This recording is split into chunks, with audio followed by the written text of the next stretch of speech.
Assalamualaikum warahmatullahi wabarakatuh. Halo anak-anak, apa kabar kalian pada hari ini?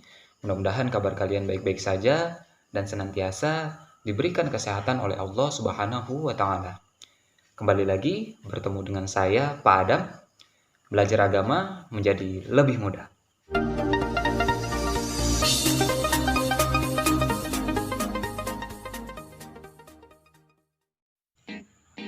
Baik anak-anak, kembali lagi pada pelajaran pendidikan agama Islam kelas 5 semester 2. Pada video kali ini kita sudah masuk pada pelajaran 8, materinya yaitu mari hidup sederhana dan ikhlas.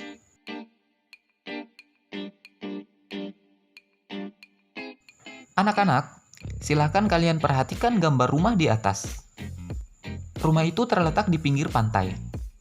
Di sekitar rumah banyak tanaman dan pepohonan yang terawat baik, serta lingkungan dan halaman rumah pun tampak bersih. Menurutmu, apakah rumah tersebut tergolong sederhana atau tidak? Bagaimana pendapatmu?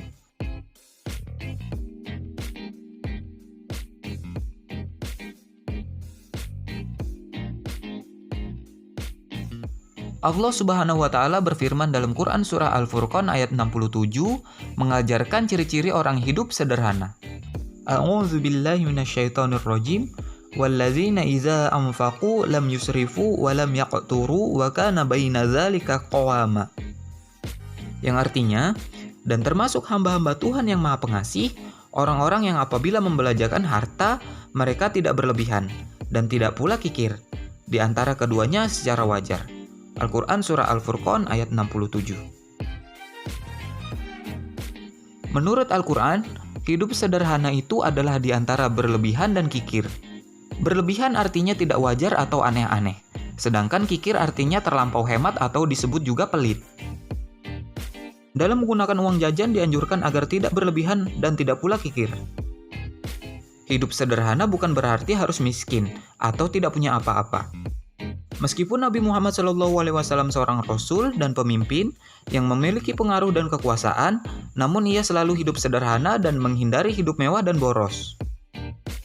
Menurut riwayat, Nabi Muhammad SAW selalu tidur beralaskan sehelai tikar, dan kalau ia terbangun dari tidurnya, terlihat ada bekas tikar di pipinya. Begitu sederhananya kehidupan Nabi, tapi ia sangat mulia di hadapan Allah Subhanahu wa taala. Mampukah kita seperti Nabi? Apa keuntungan hidup sederhana? Nabi Muhammad SAW teladan kita. Ketaatan dan kesederhanaan Nabi Muhammad SAW harus dicontoh dengan segenap kemampuan kita. Orang yang hidup sederhana bukan berarti orang yang miskin atau tidak punya apa-apa. Keuntungan sederhana antara lain sebagai berikut. Orang yang hidup sederhana berarti telah mengamalkan ajaran agama atau perintah Allah Subhanahu wa taala, dan orang tersebut mendapat pahala. Orang yang hidup sederhana berarti telah mampu melawan godaan setan yang mendorong hidup boros. Orang yang hidup sederhana biasanya rendah hati dan disenangi banyak orang. Orang yang hidup sederhana tidak akan ditimpa penyakit resah gelisah. Orang yang hidup sederhana tidak akan pernah mengambil harta orang lain.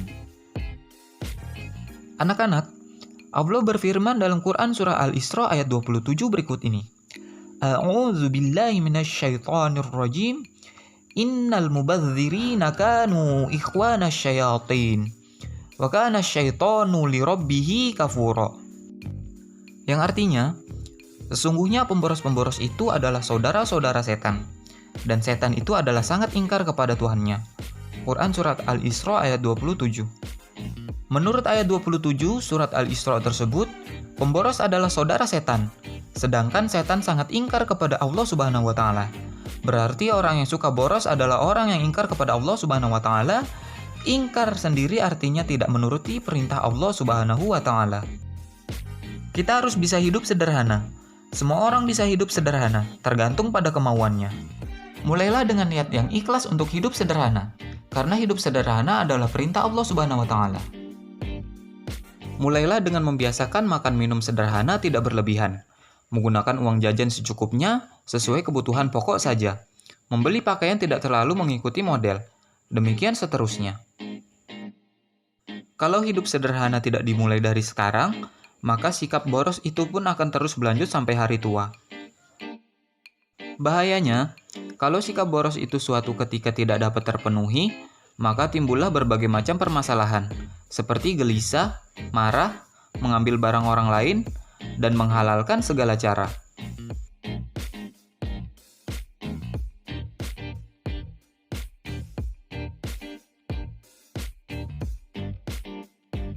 Apa itu ikhlas? Ikhlas maknanya bersih, bersih dari kotoran. Ikhlas adalah perbuatan hati, karena ikhlas itu ada di dalam hati. Misalnya kalau dikatakan ikhlas bersedekah, artinya memberikan dengan hati bersih. Contoh lain, Pak Ahmad membantu dengan ikhlas, artinya Pak Ahmad membantu dengan hati bersih tanpa mengharapkan suatu balasan atau imbalan. Kata ikhlas sering juga dihubungkan dengan kalimat karena Allah Subhanahu wa Ta'ala. Misalnya, Pak Ahmad membantu dengan ikhlas karena Allah Subhanahu wa Ta'ala. Maka ketika Pak Ahmad membantu orang lain, di hatinya hanya ada semboyan, membantu adalah perintah Allah Subhanahu wa Ta'ala. Tetapi, kalau Pak Ahmad membantu dengan berharap pujian orang, maka Pak Ahmad belum ikhlas. Nah, bagaimana bila bekerja dan memperoleh gaji? Tidak selamanya berbuat atau bekerja mendapatkan imbalan atau bayaran dikatakan tidak ikhlas. Yang mendapatkan imbalan pun bisa disebut ikhlas. Contoh, ketika seseorang diminta membantu pekerjaan dengan imbalan Rp50.000, berarti orang tersebut sudah ikhlas membantu dengan imbalan yang telah disepakati. Di situ tidak ada yang merasa dirugikan ataupun yang mendapat pujian. Rasulullah pernah bersabda, sesungguhnya Allah Subhanahu wa Ta'ala tidak melihat atau menilai bentuk tubuhmu dan tidak pula menilai kebagusan wajahmu, tetapi Allah melihat keikhlasan hatimu. Hadis riwayat Muslim. Ikhlas merupakan buah dan intisari dari iman. Seseorang dianggap beragama dengan benar jika amal ibadahnya dilaksanakan dengan ikhlas. Beramal yaitu melakukan perbuatan baik. Semua perbuatan baik yang dilakukan dengan ikhlas, menurut ajaran agama Islam akan mendapat pahala. Perhatikan firman Allah Subhanahu wa Ta'ala dalam Quran surat Al-Baqarah ayat 5 berikut ini.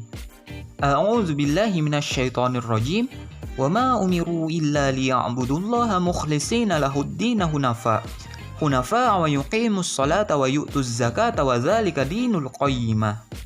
Yang artinya, padahal mereka hanya diperintah menyembah Allah Subhanahu wa Ta'ala dengan ikhlas, menaatinya semata-mata karena menjalankan agama, dan juga agar melaksanakan sholat dan menunaikan zakat. Dan yang demikian itulah agama yang lurus atau benar. Di dalam ayat tersebut dinyatakan, menyembah Allah Subhanahu wa Ta'ala dengan ikhlas berarti melakukan ibadah sholat harus dengan ikhlas karena Allah Subhanahu wa Ta'ala semata. Apabila beribadah sholat dilakukan supaya mendapat pujian dari orang tua atau guru, maka sholatnya tidak termasuk beramal ibadah yang ikhlas. Jadi taat kepada Allah Subhanahu wa Ta'ala pun harus dengan ikhlas. Ciri-ciri orang yang ikhlas antara lain sebagai berikut. Yang pertama, beramal dengan sungguh-sungguh tanpa mengharapkan pujian dari manusia.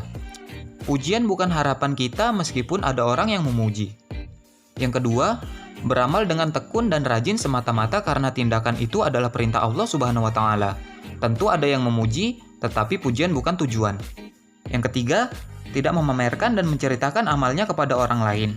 Dan yang keempat, tidak pernah mengeluh dalam melaksanakan tugas. Baik anak-anak, demikianlah video pembelajaran pada kali ini. Mudah-mudahan bisa bermanfaat untuk kita semua. Tetap semangat belajar dan tetap menjaga sholat 5 waktunya. Terima kasih. Wassalamualaikum warahmatullahi wabarakatuh.